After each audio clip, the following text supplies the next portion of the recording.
अस्सलाम वालेकुम 7th class. आज हमने 10 मई का काम करेंगे। सबक नंबर 3 हमने शुरू किया था देहाती और शहरी ज़िंदगी का फ़र्क, वर्ड स्पिनिंग, क्वेश्चन आंसर हो गए थे, खाली जगह कर ली थी। आज करेंगे खुलासा। खुलासा देखें, खुलासा क्या होता है, आपने स्टोरी पढ़ी होती है ना, उसको कुछ वर्ड्स में डिफ़ाइन करना, मतलब छोटे से पैराग्राफ में डिफ़ाइन करना होता है खुलासा। ठीक है। अहमद अपने वालिदैन के साथ छुट्टियां गुजारने गाँव गया। वो गाँव की हरी भरी फ़िज़ा को देखकर बहुत खुश हुआ। इससे अपने मामूज़ाद भाई के साथ मिलकर खेतों की सैर की और मगरिब की नमाज़ पढ़ कर वापस आ गया। घर में खाना तैयार था।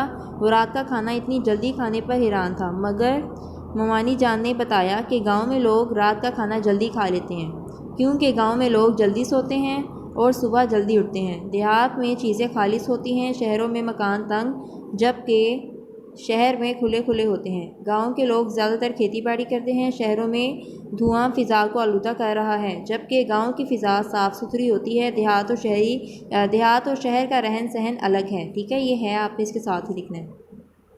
पहले 75% लोग देहात में रहते थे, मगर अब 70% लोग देहात में रहते हैं। शहरों में ज़्यादा सहूलतों की वजह से लोग वहाँ का रुख कर रहे हैं।